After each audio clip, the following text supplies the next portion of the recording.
Shabbat Shalom, mais um Shabbat na presença de Deus, glórias a Deus por isso, mais um dia na presença do Senhor e mais um dia de festa no reino de Deus, porque segundo Levíticos 23, festa, né, moedim do Senhor, né? O capítulo de 23 de Levíticos revela ali todas as festas, os moed, que é mais que uma festa, é uma festa de compromisso, é um compromisso aonde o povo de Deus deve estar.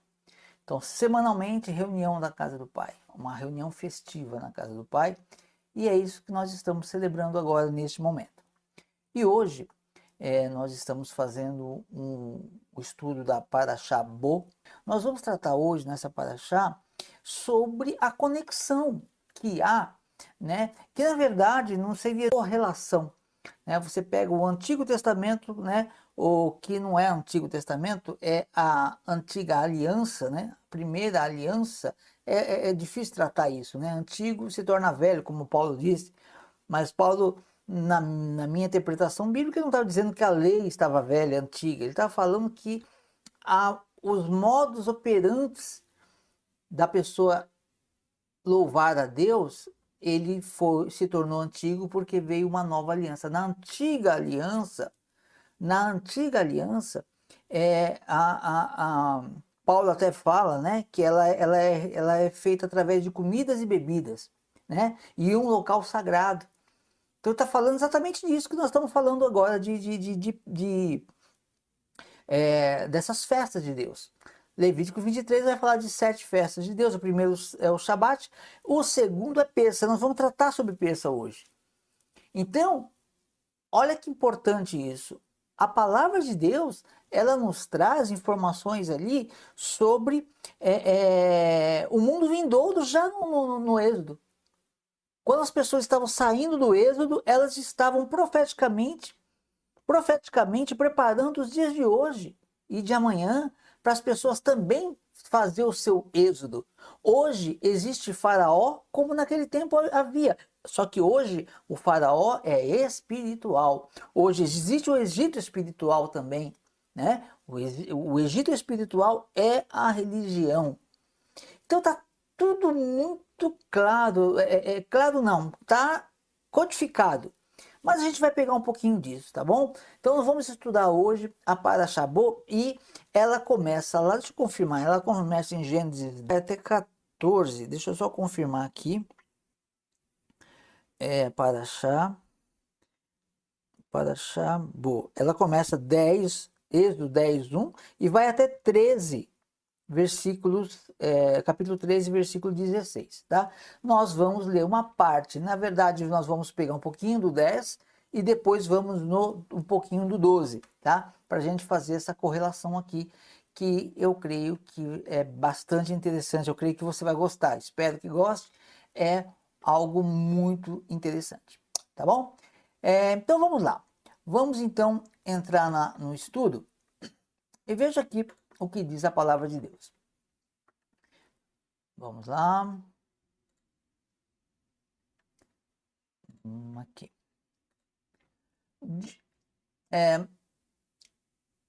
Êxodo capítulo 10, versículos 1 a 3. Disse o Senhor a Moisés: vai ter com Faraó, né? Essa é o bo, vai, né? Vai. Por isso que a Parashá começa sempre com aqui disse o Senhor a Moisés, vá. Então começa aqui a Parashá Bo. Vai ter com Faraó, porque lhe endureci o coração e o coração de seus oficiais, para que eu faça estes sinais no meio e para que contes a teus filhos e aos filhos de teus filhos como os zombeiros egípcios e quantos prodígios fiz no meio deles, e para que saibais que eu sou o Senhor. Então começa aqui a Parashá. Veja que interessante. Baruch Hashem. O Senhor disse para o Faraó, para Moisés: vai até o Faraó. Nós devemos lembrar que Moisés, ele saiu do Egito fugindo de Faraó. Ele fugia de Faraó quando ele saiu do Egito. E agora veja só o que acontece aqui. Ele foge do Egito e ele passa 40 anos lá cuidando de ovelhas lá do seu sogro, tudo. E aí Deus aparece a ele na sarça ardente, tudo, e encaminha ele, e ele vai para o Egito fazer uma obra. E agora, ele já está lá trabalhando, já está aí para acontecer a 8ª praga. E o faraó está com o seu coração endurecido. Então, a primeira coisa que eu acho interessante a gente observar é o motivo pelo qual seria o motivo que a pessoa, que Deus endurece o coração de Faraó. Porque isso é um fato, né? Às vezes é difícil da gente compreender, às vezes, quando a gente pensa assim de forma muito rasa, puxa, se Deus já endureceu, por que ele foi? Mesmo assim manda. Mas existe uma série de coisas, a gente não vai ter a questão, é que a verdade, a gente não sabe, a gente tem uma noção. A gente não, né? Eu digo assim, lógico, os sábios que estudam a vida inteira aí a Torá, eu acredito que eles têm uma boa noção, mas a verdade sempre vai estar na Bíblia. Então, para mim, sempre vai prevalecer a Bíblia. A Bíblia é o livro, é ele que rege todos os outros, ok? Nenhum livro pode invalidar a Torá, de maneira nenhuma. Agora, a Torá muitas vezes invalida muitos livros, inclusive alguns escritos do Talmud, ok? Então, vamos lá. Primeira coisa que a gente tem que lembrar é que Faraó, não só Faraó, mas também o povo do Egito, oprimiu demais o povo de Israel. Oprimiu demais. Então há uma correlação, né? Há sim um entendimento também que as 10 pragas do Egito, do Egito estariam relacionadas a 10 deuses do Egito também, né? Então que Deus humilhou, e a Bíblia fala, né? Tem algo que dá nesse sentido mesmo de se entender. Aqui Deus está dizendo que ele vai zombar dos egípcios, né? Os filhos, olha, para que faça esses sinais no meio deles, e para que conte aos teus filhos e aos filhos dos teus filhos como zombei dos egípcios. Então, tem um certo sentido, sim, mas também tem um outro sentido de que Moisés, né, quer dizer tirado das águas, é um nome pagão para começar. Foi o nome que deram, a filha de Faraó deu esse nome para Moisés. E ele é tirado das águas, né? E das águas do Nilo, que era reconhecidamente pelos egípcios, era reconhecido como um deus. O Nilo era tido como um deus. E Moisés, ele é retirado exatamente da onde eles esperam que venham as bênçãos, dali sai do rio, surge Moisés, aquele que iria trazer a palavra de Deus, que iria trazer a destruição do Egito. Outro fato interessante também que devemos lembrar é que o faraó mandou matar todas as crianças. É profético também, né? Porque quando Moisés, na época em que Moisés nasce, há um decreto para matar todas as crianças que nascessem, todos os meninos que nascessem.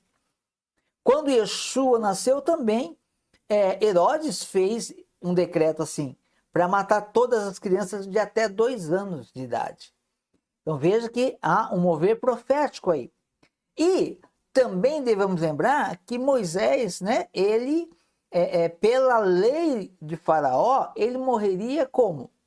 Afogado. Afogado. Né? Eles mandavam afogar as crianças. E como que o Egito terminou a sua jornada? Afogados no Mar Vermelho. Então, tem muitas coisas ali. Quantas crianças foram mortas? Então, às vezes a questão, por isso que é importante a gente orar, eu penso assim, sabe? Nós temos que, como diz como dizia, né? Como me disse uma vez a minha mãe, de saudosa memória, né? De abençoada memória, ela me disse uma vez: filho, eu aprendi uma coisa, de tudo que a gente pode pedir para Deus, pede para Deus misericórdia. Algo mais ou menos assim, mas a questão era pedir a misericórdia de Deus. E a Bíblia fala que Deus, ele criou vasos de honra e vasos de desonra. Então, às vezes a pessoa ela está destinada, mas não diria que predestinada. Eu não acredito na predestinação da pessoa. Eu acredito na predestinação de grupos. Haverá sim pessoas que vão expulsar demônios em nome de Yeshua, vão fazer milagres, vão curar enfermos e não vão entrar para o reino de Deus, porque a Bíblia diz que vai acontecer isso. Então existirá pessoas que vão cumprir esse papel. Agora, quem tem que ser essas pessoas? Elas já estão determinadas? Eu creio que não. Eu creio que aí Deus dá a opção da pessoa seguir a Deus e fazer parte dos vasos de honra, ou ela ser desleixada, deixar, abandonar e fazer parte dos vasos de desonra, ok? Ou não buscar a verdade. Então, é por isso que eu estou falando sobre isso, porque é importante a gente orar e pedir misericórdia de Deus para ele mudar a nossa sorte. Mas não é só mudar a sorte para sair da dívida, para sair da doença, para sair do problema. Isso é importante também, lógico, e deve ser pedido para Deus, sim. Porém, o principal é pedir para Deus mudar a nossa sorte espiritual. Mudar o nosso coração, dar um coração para nós que ame a Torá do Eterno. Quem sabe a gente estaria indo para um grupo de desonra e Deus tem misericórdia e nos tira. Buscar-me-eis e me achareis quando me buscardes de todo o vosso coração. É o que a palavra de Deus diz, ok? Então a questão aí do faraó ter o coração endurecido, eu acredito que era porque o Egito tinha que pagar por tantas barbárias que fizeram com o povo de Deus, ok? E aí, veja que interessante. Aí ele fala assim, então Deus manda tirar o povo, né? Moisés lá tirar o povo de Deus. Hoje, quem é que é o faraó hoje? Eu vejo hoje o faraó muitos líderes religiosos. É como eu vejo. Hoje os faraó, por quê? Qual que era o propósito de Deus aqui? O que Deus manda Moisés falar para o faraó? Olha, deixa o povo sair, porque eu vou levar o povo para adorar a Deus no deserto. Vou levar o povo de Israel para adorar a Deus no deserto. Então veja só, todo o povo estava ali escravo, né, no exílio, escravo do Egito. As pessoas estavam escravas no Egito. E aí a proposta é, tira o povo, e ali no Egito eles tinham religião, eles tinham templos, eles tinham sacerdotes, eles tinham muita... Nós hoje estamos no Egito espiritual. Porque todo lugar que você vai encontrar templos idólatras. É todo lugar. Todo lugar que você olha, coloca aí no YouTube lá, conhecer a cidade X. Escolhe qualquer cidade. Conhecer a cidade X. Coloca lá. Aí a pessoa lá vem lá com um vídeo mostrando a cidade, daqui a pouquinho ela tá lá num templo de adoração. Esse aqui é o templo tal, da adoração tal. Por quê? Porque nós estamos na mesma condição que o egípcio estava naquele tempo, que os hebreus estavam naquele tempo, né? Mas o povo de Deus, o povo de Israel, né? Os filhos de Israel, de Jacó, os descendentes. Então, eles estavam ali presos na religião. No mundo religioso, cheio de festas religiosas, costumes pagãos, feitiçarias, talvez, muito provavelmente havia também práticas, né? Práticas pagãs, misticismo e tudo isso que tem hoje. E hoje tem um monte de crente que é a mesma coisa. Tem muito crente que diz que crê em Deus, mas respeita o diabo. É um negócio meio esquisito isso, sabe? Não é respeito que eu estou dizendo, é aquele respeito de ter que cumprir como eu diria, quando a pessoa tem aquele, não é vício, tem uma prática pagã, sabe? Eu esqueci o nome agora. Aquela coisa de que as pessoas... Vou dar um exemplo. Antigamente, eu lembro, quando a gente era criança ainda, rolava umas cartinhas na cidade. De vez em quando o infeliz ia lá e colocava uma cartinha na carta do correio, na caixinha do correio, no portão. A pessoa abria, estava lá. Era uma corrente que tinha que copiar não sei quantas vezes aquela carta e distribuir, porque senão ia acontecer um mal. E as pessoas, muitas delas, no medo, faziam o quê? Com medo do mal ao chegar, ela ia lá e fazia a cartinha e distribuía a cartinha. Acontece isso hoje com o crente. Talvez não na cartinha. Mas eu já vi crente passando no WhatsApp, essas correntinhas também passem para tantas pessoas, senão, sabe? A pessoa ainda está apegada, ela confia em Deus, mas ela não tem certeza de que ela está livre do poder do mal.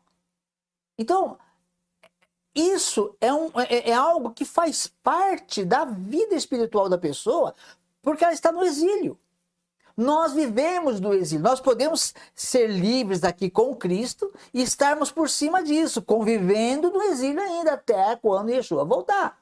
Mas uma coisa é você viver no exílio crendo em Deus e outra coisa é a pessoa estar submetida ao exílio. E é o que acontece hoje.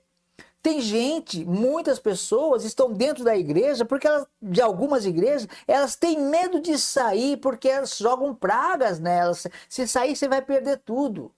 Nunca deram nada, a verdade é essa. Quem deu foi Deus. E Deus deu saúde para a pessoa conquistar e trabalhar.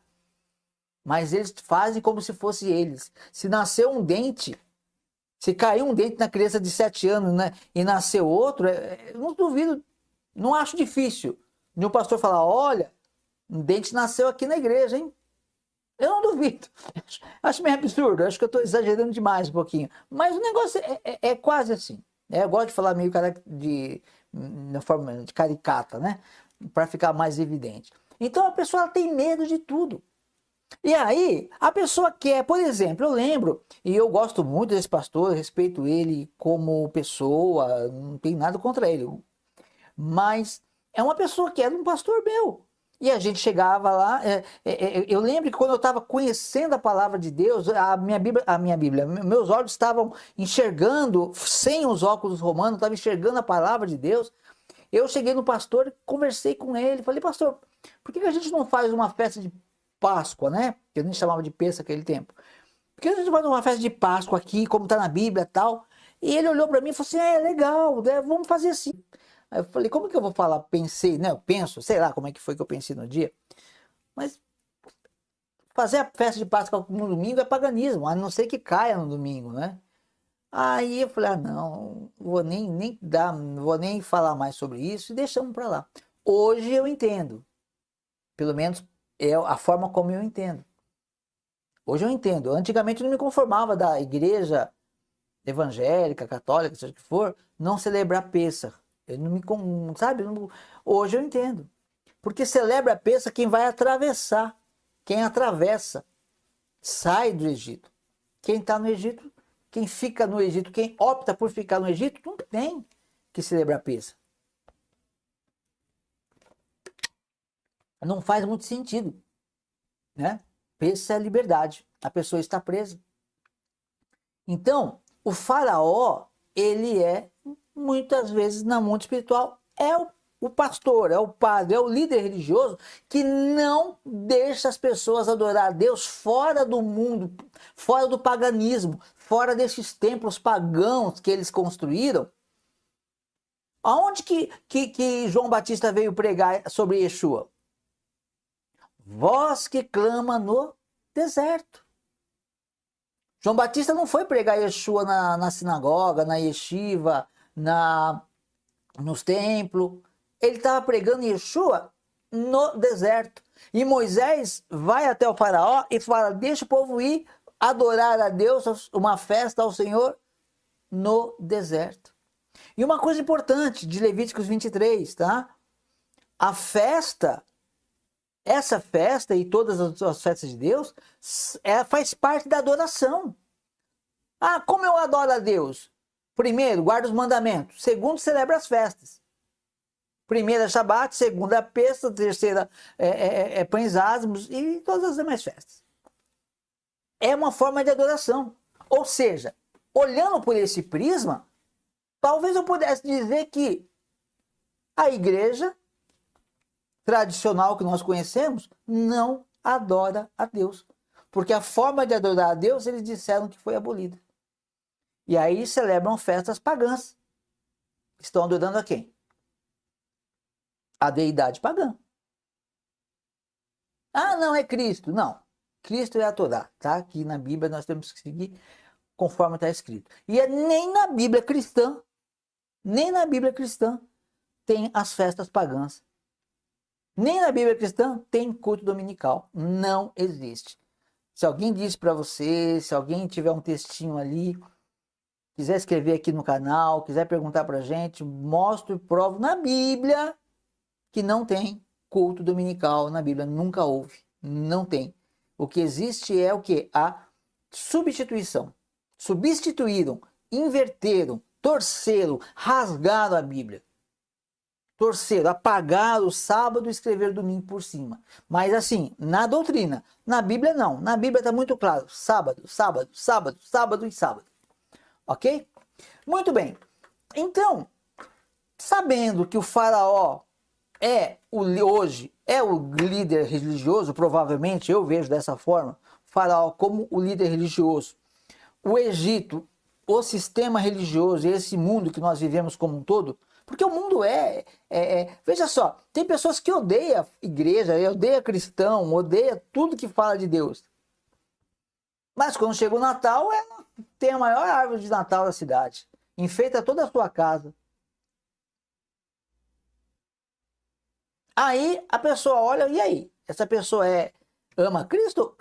Ah, ela ama o Natal, ela deve amar Cristo? Não, o Natal não tem nada a ver com Cristo. Natal tem a ver com Nimrod. Não tem nada a ver com Cristo. Mas até satanista celebra Natal. Agora eu te pergunto, veja só, até satanista celebra Natal. E na grande maioria de cristãos não celebra as festas bíblicas. Quem está ganhando quem? Quem está atraindo a adoração para quem? Deus? A Bíblia está atraindo a adoração do povo para Deus? Ou a religião está atraindo a adoração do povo para falsos deuses, deuses pagãos? Me parece que é isso que está acontecendo. Muito bem. Agora, então nós vemos aqui que Deus vai então lançar a 7ª praga, enfim. Nós vamos pular agora e nós vamos entrar naquilo que na minha opinião é muito importante. Toda paraxá é importante. Mas, uma vez que nós já sabemos que Deus manda lá Moisés falar com o faraó para tirar o povo, agora nós vamos ver esse povo quando ele vai sair. Quando esse povo vai sair do Egito finalmente, e o que Deus faz na vida dela?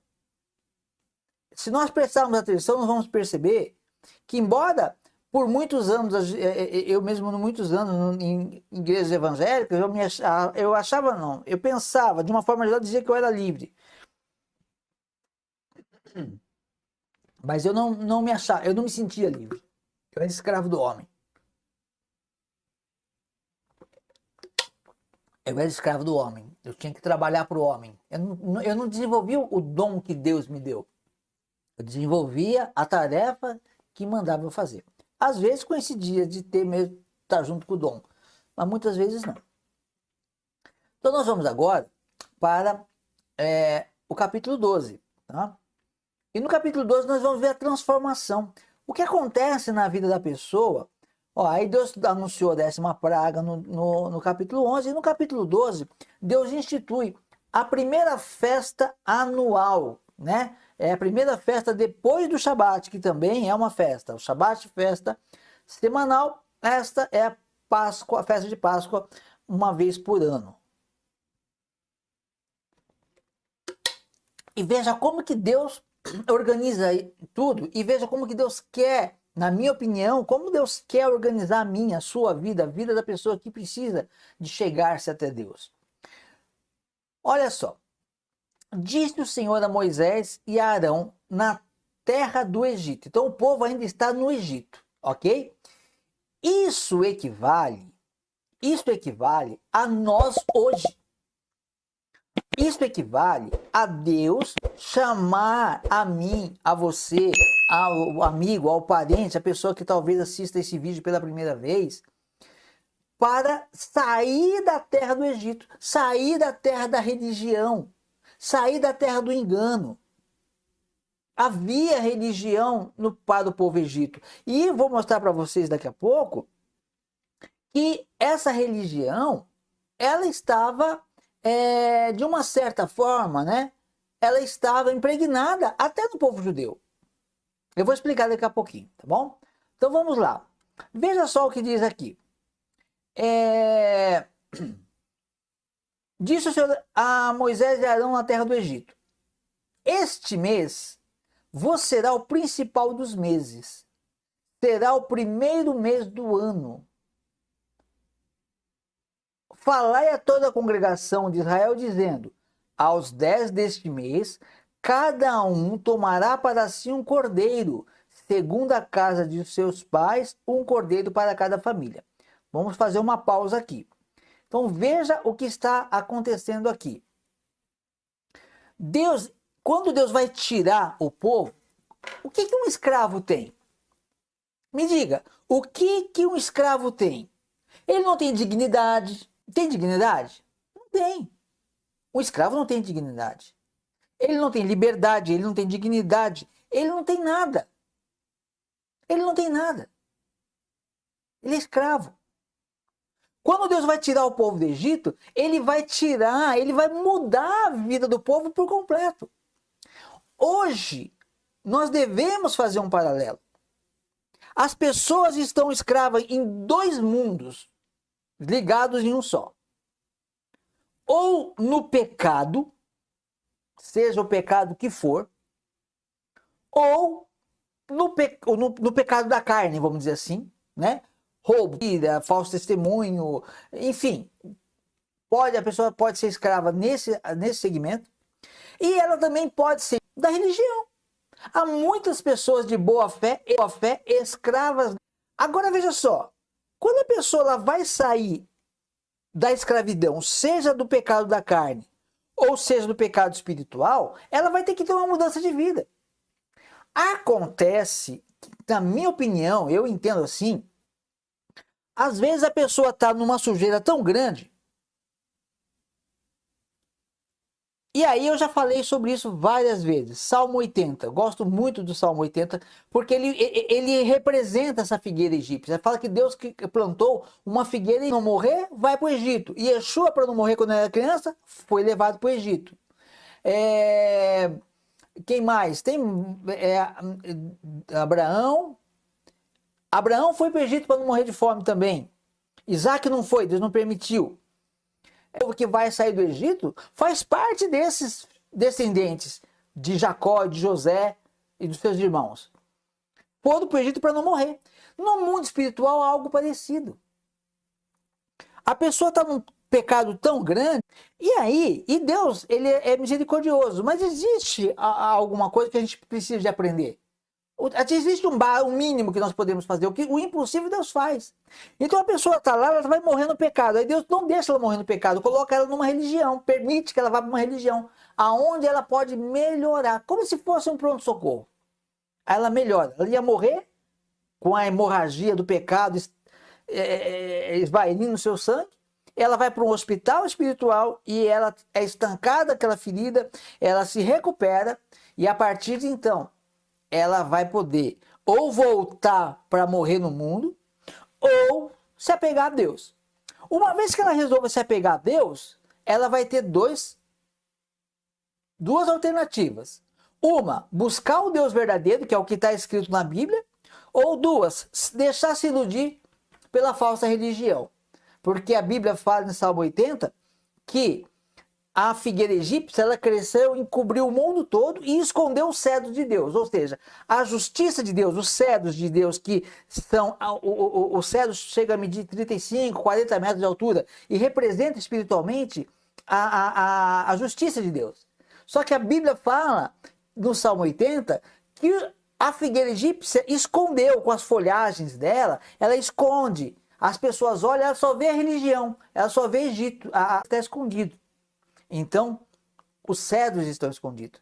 Então, quando a pessoa vai buscar pelos cedros, se ela buscar Deus de todo o coração, como diz, buscar-me-eis e me achareis, quando me buscar de todo o vosso coração, quando ela vai buscar de todo o coração, Deus abre a mente dela, ela encontra o cedro. Aí entra a parábola. O reino de Deus é semelhante a um colecionador de boas pérolas, que, encontrando uma pérola de grande valor, vende tudo o que tem e toma posse daquela pérola.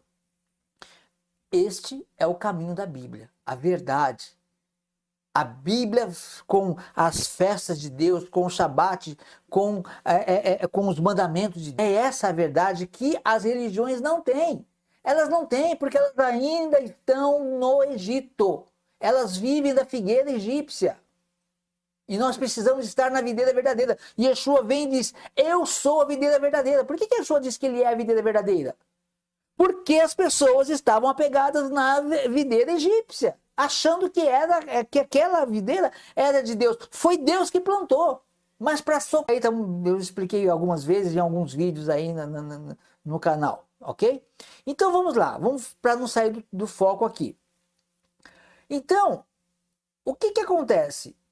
A Bíblia, ela é muito clara. Aqui está dizendo, Deus, ele vai tirar vai tirar as pessoas do Egito. A pessoa está lá, por que ela está lá? Ela foi lá para não morrer. A pessoa foi no pecado. Mas agora ela vai poder ser um servo e quando terminar o tempo dela, ela não tem vida eterna, como os 600 mil homens que saíram com mais de 20 anos lá do Egito, ficaram 40 anos, comendo pão no deserto, comendo maná do deserto. Comer do maná. O próximo vídeo, vamos falar sobre o maná. É muito compartilhar com vocês no próximo vídeo, não perca. Muito bem. Então, eles comeram maná no deserto e morreram. Os filhos com menos de 20 anos, que saíram com menos de 20 anos lá, esses entraram, mas os outros não. E a pessoa pode também viver na videira egípcia. A vida toda, como Yeshua disse, o servo não permanece para sempre na casa do pai. Os filhos permanecem para sempre. Então a pessoa ela pode ir para a videira egípcia e se tornar um servo de Deus, mas não entrar no reino de Deus. E ela pode também ir para a videira egípcia para não morrer, e ali ela amar a Deus, buscar a Deus de todos os cedros de Deus, e ser enxertado na videira verdadeira, se tornar um filho de Deus e ter a vida eterna. Lembra de Mateus 7? Mateus 7 tem aquela parte que fala, Senhor, Yeshua contando, muitos naquele dia dirão, Senhor, em teu nome eu expulsei demônios, em teu nome eu curei enfermos, em teu nome eu fiz muitos milagres. E Yeshua diz, e vos direi, na face, apartai-vos de mim, vós que praticais a anomia. Na sua Bíblia provavelmente está, mas é anomia. O que é anomia? Prática anti-lei. Apartai-vos de mim, vocês que não conhecem a lei de Deus. Por que não conhece a lei de Deus? Porque viveu a vida toda no Egito. Não quis sair do Egito. Então, isso é muito sério. Então, quando vai sair do Egito, tem que ter mudança. Tem gente que pensa que saiu do Egito. Eu, muitos anos na igreja, tinha esse conceito. Sair do Egito. Não, eu estava enganado. Ele estava enganado. Sabe por quê?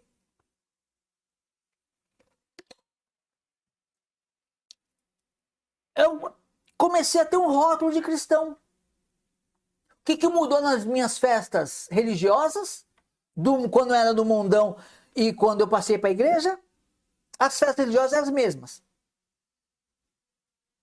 Natal, na mesma data que os pagãos, que os satanistas celebram também. Festas pagãs, sem lei, sem Páscoa, sem Pêssar, né? Sem Pêssar, sem festas bíblicas. O que mudou na minha vida? Um rótulo? Sim, Deus me ajudou. Não vou dizer que não. Algumas coisas mudaram, sim, mas eu estou falando de profundidade. Eu estou falando para. O que eu quero dizer é que nós temos hoje a oportunidade de sermos filhos de Deus e podemos nos conformar em ser servos de Deus.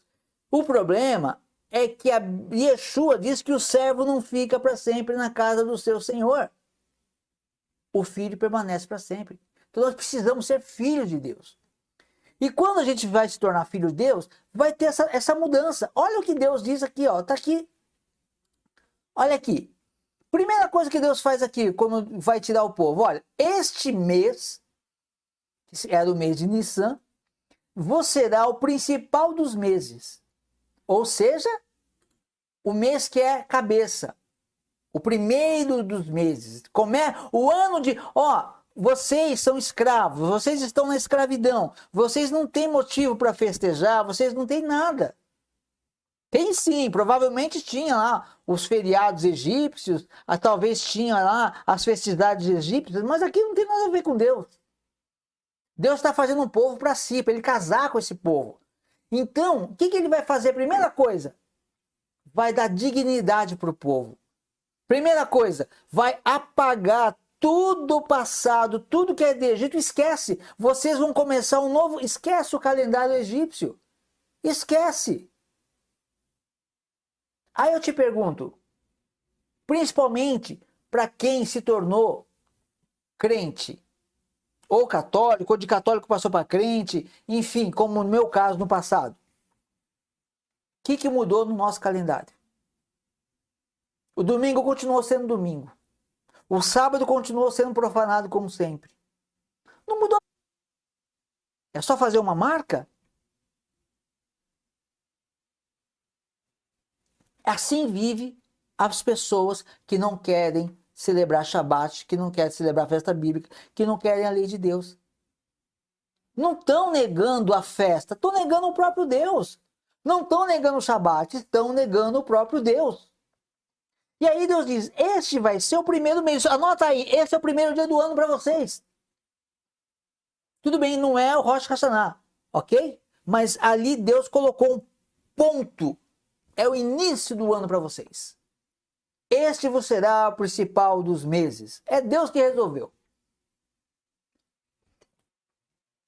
E aí ele diz, este vos será o principal dos meses, será o primeiro. Ou seja, ele trouxe aqui o primeiro mês do ano. Vai começar uma nova vida. Esquece o passado, vamos centralizar agora aqui. E aí ele diz, falai a toda a congregação de Israel, dizendo, aos 10 deste mês, cada um tomará para si um cordeiro, segundo a casa dos seus pais, um cordeiro para cada família. Agora, para sair do Egito, para sair do pecado, tem que haver o quê? O derramamento de sangue. Aqui, Yeshua não tinha se manifestado como homem ainda. Então, haveria a necessidade de fazer o sacrifício de animal. Isso faz parte do que chamam de antiga aliança. Não é a lei. As pessoas confundem. A lei, ela é eterna. Agora, na antiga aliança, antes de Yeshua, havia as ordenanças que eram baseadas em sacrifício de animais para perdão de pecados. Na nova aliança, Yeshua cumpre, ele paga com seu sangue, e aí nós temos o quê? Confiança para crer nele. Naquele tempo, só poderia ser feito o sacrifício no Mishkan, no tabernáculo. Depois no templo. Hoje isso seria impossível para nós.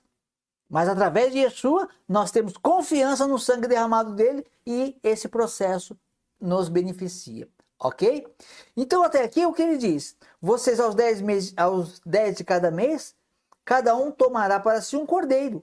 Então cada família ia lá E preste atenção, começou o ano, 10 dias, no 10º dia desse mês, e desse ano e mês, né?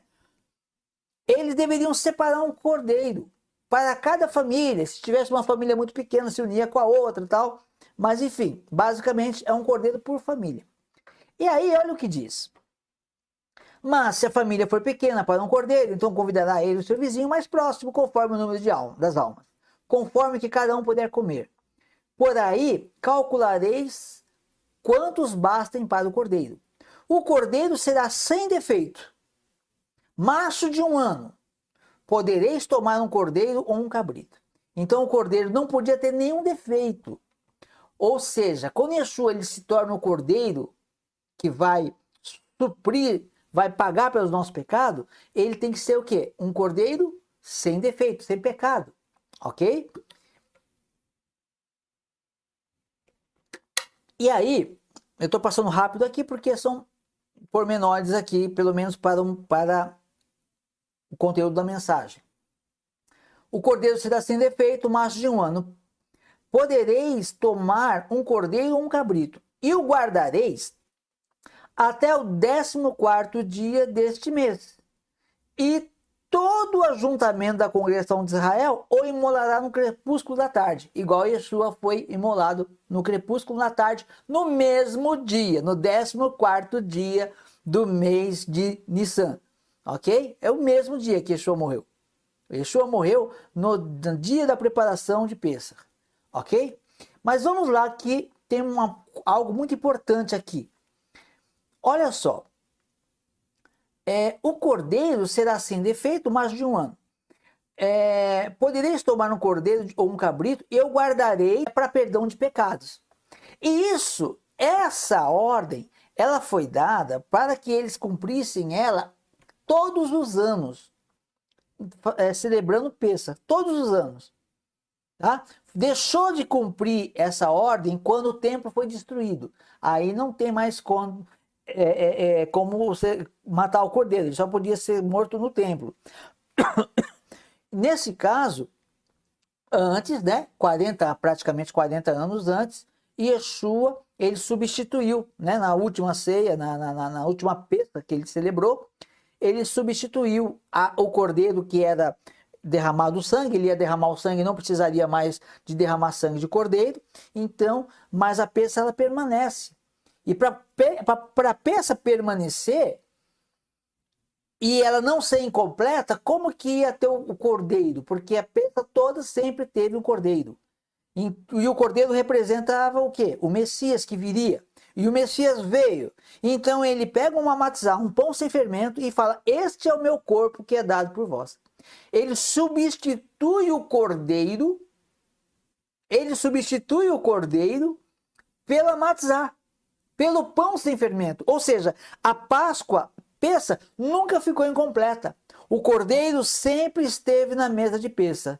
Antes de Yeshua era um cordeiro, depois de Yeshua, o pão, que hoje chamam de Santa Ceia. Tá? A Santa Ceia ela pode ser celebrada, deve ser celebrada, porém, nós não podemos esquecer, porque as igrejas esquecem. A igreja esqueceu. Pêssar foi um elemento a mais dentro de uma celebração de Pêssar.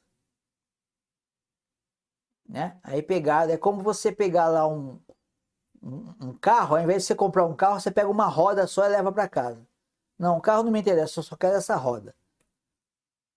Entendeu? Aí vai fazer o que com a roda? Não funciona, mas tudo bem, tá lá. Eles pegam uma coisa só e desprezam todas as outras. Desculpa, não, é muito pejorativo, né? Deus me perdoe de fazer essa comparação. Mas é uma comparação esdrúxula. Porém, o que eu quero dizer é que a pessoa pega uma parte só. Eles querem um evangelho sem o dom do evangelho. Eles querem eles querem um nome de Cristo, mas não querem um Cristo. Mas aí, vamos para o que eu creio que é um sode aqui, que é um mistério maior aqui. Veja só, o cordeiro será sem defeito, tá? E o guardareis até o 14º dia do mês. Para quê? Tem duas coisas importantes aqui. Primeiro, os egípcios já estavam com um certo receio deles, né? Porque o cabrito lá era sagrado para eles. Como que eles iam matar um cabrito? Né? Porque eles não fizeram boiapis lá? Boiapis que eles construíram no deserto, não foi por acaso que saiu um boiapis ali, o boi ali, um bezerro de ouro, não. Eles adoravam o bezerro lá. É a mesma coisa que eu estou dizendo hoje. As pessoas hoje adoram o Natal. É uma deidade. E ela fala que ama Deus, tá? Eu tô com o povo de Deus. E aí o Natal aparece e aflora. Foi o que aconteceu com o Boiapis. Saiu do coração, atravessou, saiu do Egito, atravessou o Mar Vermelho dentro do coração deles, o paganismo. De alguns, né? Nem de todos, óbvio. Então, aqui, antes deles fazerem o sacrifício de peça, o que eles fazem? O que Deus fala? Olha, então eu estava falando sobre que o cabrito, né, era uma deidade para eles. Então, eles poderiam ser mortos, mas Deus estava no controle. Ok. Então, a primeira coisa que eu pego aí, não é bem ok, né? É o seguinte: para você celebrar a peça, você tem que ter coragem. Porque Deus mandou eles matar um cordeiro, um cordeiro ou um carneiro. Para pagar os seus pecados para sair do Egito. Olha que interessante. E a pessoa hoje ela tem medo. Ah, eu tenho medo. Ah, isso é uma praga. Ah, que praga? Se você vai se apegar com Deus, quem é que vai ir contra você? Quem vai contra você? Não vai. Eu me lembro até quando eu era garoto, não é conveniente falar isso, mas é uma coisa assim. Eu, moleque, menino, né, ia lá e tinha uns moleques que cismavam comigo. Cismava comigo. Era uma beleza. E todo dia, às vezes, me passava o pé. E o certo era eu nem ir mais, né? Mas um moleque é meio doido, né? E os moleques ficavam querendo folgar comigo, que eles queriam brigar comigo, e era de um monte ainda. Eu já não era, nunca fui bom de briga para brigar com uma pessoa, que dirá com um monte. E aí, quando eu tava lá, eu tinha uns colegas grandão, bem grandão mesmo, guarda-roupa, e eu vi os moleques querendo folgar comigo, eu chegava nos caras e falava, vamos comigo ali? Aí eu passava no meio com dois guarda-roupa do lado, e os moleques até recuavam, tava sentado, recuava o pé pra gente passar. E por que eu lembrei disso? Porque olha só a mente humana, o cara tá querendo bater no franzinho aqui, né? Vou com os caras fortão, os caras vão ter medo, aí eu passava sem medo. Isso eu tô falando do exemplo humano. Agora a pessoa ela fala, não, eu vou buscar Deus, mas eu tenho medo de largar a religião, eu tenho medo que se eu sair a minha religião vai acontecer isso, vai acontecer. Se você está com Deus Todo-Poderoso, o faraó vai recuar o pé para você passar.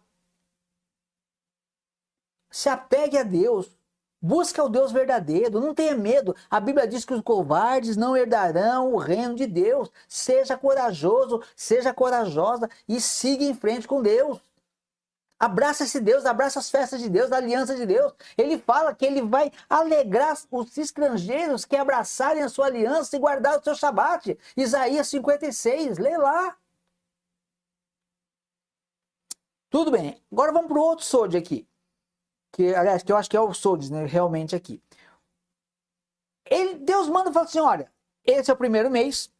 No 10º dia vocês vão separar um cordeiro para no 14º dia, no entardecer, vocês vão sacrificar esse cordeiro. Então vai ficar 4 dias.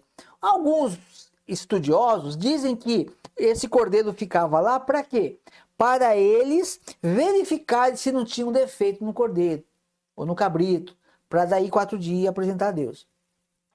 Mas existe uma outra vertente aí que eu acho bem interessante. Porque imagina, porque mais para frente, se não me falha a memória, começou a ser, quando o povo já tinha a terra dele, começou a ser exigido o quê? Um cordeiro da sua própria criação. Então, quando o cara ia fazer, né, quando a pessoa ia fazer lá o sacrifício dela, pelo pecado, pecou, vai fazer um sacrifício, ele tinha que pegar do seu próprio rebanho o cordeirinho de até 1 ano sem defeito para levar no templo para ser sacrificado. Aqui eles não tinham propriedades ainda, eles estavam saindo do Egito. Então Deus diz, olha, vocês vão pegar e vão ficar 4 dias com o cordeiro na sua casa. Agora você imagina você pegar um cordeirinho de 1 ano, colocar no seu quintal, sei lá, quem tem um quintal aí, e dar, não sei se de 1 ano mama, eu já não sei, acho que não, né? Não sei, mas enfim, dá comida pro bichinho, de repente dá, vamos piorar a situação, dá uma madeira pro bichinho, brincar com o bichinho, cuidar do bichinho. Aí quando você tá 4 dias já com aquele bichinho já, que você tá apegado àquele, né, aquele animalzinho meigo, aí tem que levar esse animalzinho para ser morto. Mas por quê? Por causa dos seus próprios pecados. Já pensou? Já pensou, você que tem um bichinho de estimação? Um bichinho de estimação. Você imaginou se você precisasse de matar o seu bichinho por causa dos seus pecados, para pagar os seus pecados? Não ia te doer na alma? Ia, eu sei que ia. Então imagina, olha, melhor dizendo, olha o contexto. Quando o templo é constituído e tudo ali, existem algumas regras também para... Agora, hoje não precisa mais, hoje não se sacrifica mais animais. Mas naquele tempo sacrificava. E não só em Pêssah. Pêssah era anualmente feito nessa festa e, periodicamente, para perdão de pecados, eram feitos derramamento de sangue de animais, pelo que eu entendi, de preferência do próprio gado. Ok? Olha que interessante. Imagina, então, como seria essa situação para a pessoa. Ela tem que levar o bichinho. Saber que o bichinho está morrendo por causa dos seus próprios pecados. O inocente, o bichinho inocente, morrendo por causa dos seus pecados. É uma coisa de doer. Então, isso nos mostra que eu enxergo aqui, isso deveria fazer com que o homem, antes de pecar, ele pensasse nisso. Não é o desejo de ficar matando animais e matando animais e matando animais. Ele se arrepender e falar, não, eu não posso fazer isso, porque isso é pecado. Vai ser derramado um sangue inocente por causa de mim, eu tenho que... Sabe, era para a pessoa ter a consciência. É uma forma também desses 4 dias se apegar ao bichinho, talvez para a pessoa sentir o quão duro é o pecado. E que o salário do pecado é a morte. Então a pessoa melhorar e se tornar uma pessoa melhor. Só que Yeshua, ele chega uma hora que ele diz, o profeta Yeshayahu, Isaías, né? Ele fala, né? Ofertas, sangue de animais e ofertas de cabritos não quiseste. Antes um corpo me formaste. Então Deus, ele rejeita a oferta de animais, de sangue animal, e dá um corpo para a Torá, que é Yeshua, para ele fazer o sacrifício perfeito. Só que antes de Yeshua fazer esse sacrifício, ele entra no templo. E quando ele entra no templo, ele derruba, né, aquelas bancas lá, os cambistas fazendo troca da moeda, os vendedores de animais. O que estava acontecendo na sociedade? Esse processo doloroso aqui, que era para a pessoa pensar antes de pecar, para não matar um animalzinho do seu próprio rebanho, para não sentir aquela dor, o que os saduceus já tinham feito? Eles colocaram lá uma lojinha, um pet shop ali, entre aspas, colocaram lá uma lojinha de animais. Ou seja, você pecou? Não, para que você vai sofrer matando um animalzinho que está na sua casa? Vem aqui que a gente compra um que você nunca viu. E a gente mata, sacrifica e acabou. Virou um comércio. Aí eu te pergunto, é diferente do que acontece hoje?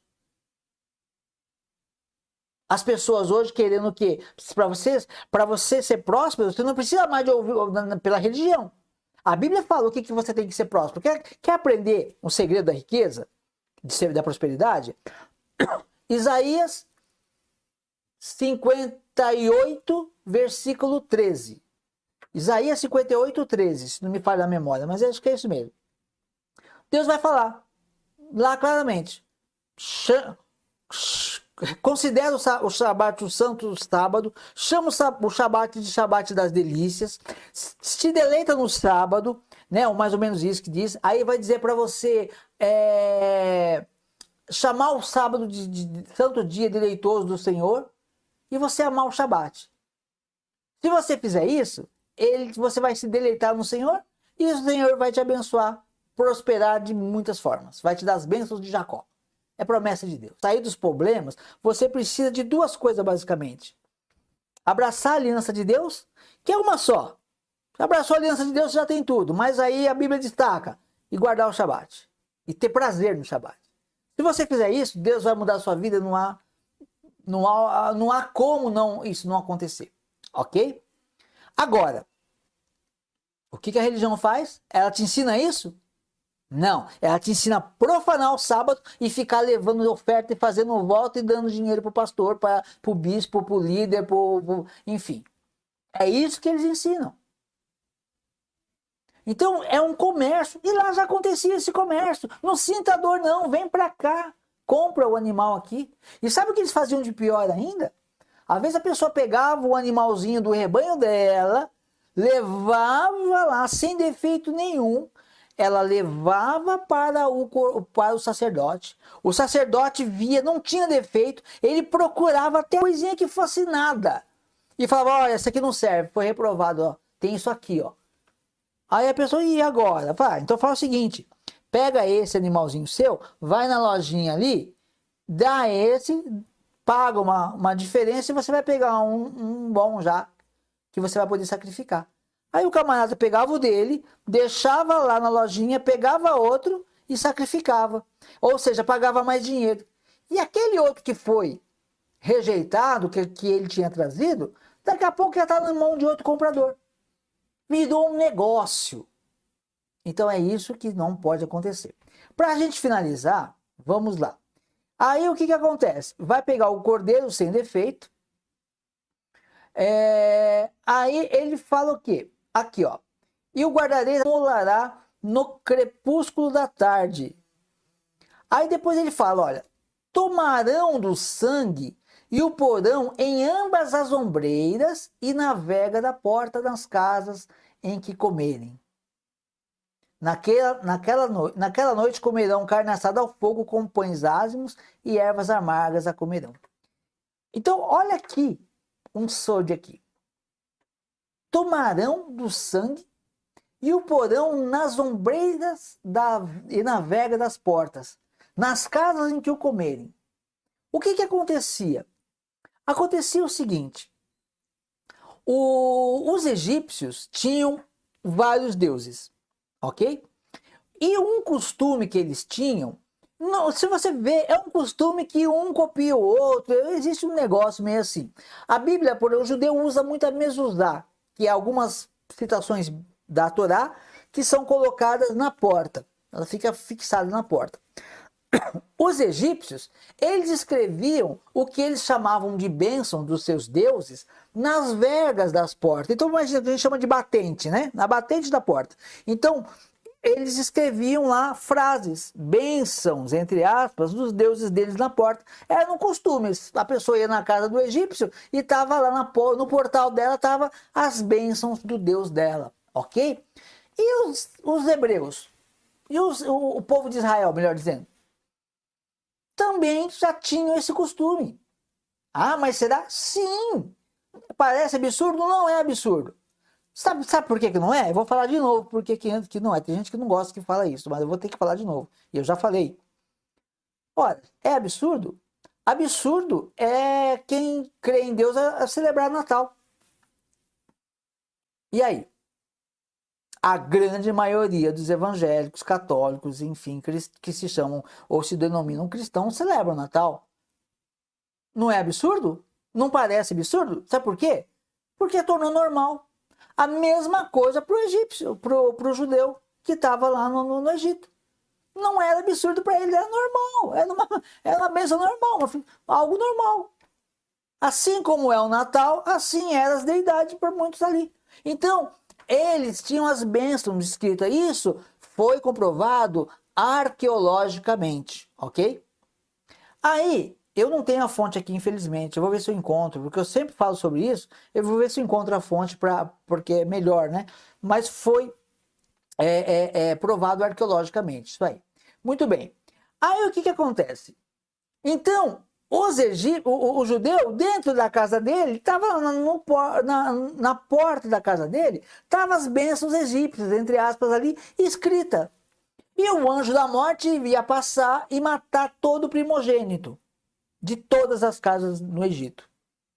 As 9 pragas que aconteceu no Egito, e o povo do judeu, o povo de Israel, não teve que fazer nada. Não fizeram nada. A Bíblia fala que as pragas não atingiram eles. Quando houve aquela densa escuridão, na casa dos filhos de Israel tinha luz. Eles não foram atingidos em nenhuma das 9 pragas, eles não precisaram fazer nada nas 9 pragas. Porém, na 10ª praga, eles tinham uma coisa para fazer: matar o cordeiro e passar sangue nas vergas das portas. Quem não fizesse isso, sofreria pela passagem do anjo da morte. Então o que eles fizeram? Pegaram o sangue do cordeiro e passaram. É como se eles estivessem apagando as bênçãos escritas nos umbrais da porta. Aqueles, né, totalmente apagadas, aquelas que eles chamavam de bênçãos, ou só viu o sangue. O importante é que é o sangue. O sangue estava na porta, o sangue estaria ali encobrindo, segundo daquelas casas, da casa do povo de Deus. Então ali o anjo da morte não passou. O que isso quer dizer para nós hoje? Quer dizer para nós que se nós vamos sair do Egito, da religião, a gente tem que passar o sangue de Cristo nas vergas das portas do nosso coração. Tem que apagar essas crendices, tem que apagar esse misticismo religioso aí, tem que apagar essa confusão. Nós temos que apagar. Com o sangue de Cristo, apaga tudo que é paganismo, apaga o Natal, apaga essas festas pagãs, esse monte de festa pagã que tem aí. Apaga, tem que apagar, tem que esquecer, tem que ficar para trás. Amém? E aí, terminando, tomarão do sangue e o porão em ambas as ombreiras e na verga da porta, nas casas em que o comerem. Naquele dia, comerão a carne assada no fogo, com pães ázimos e ervas amargas a comerão. Aí foi instituída a Páscoa do Senhor, a Pêssar, né? Foi instituído o Pêssar, e então que nós venhamos também a preparar o nosso coração. Pêssar está próximo, né? Não está tão longe, não está tão perto, mas também não está longe. Tá aí.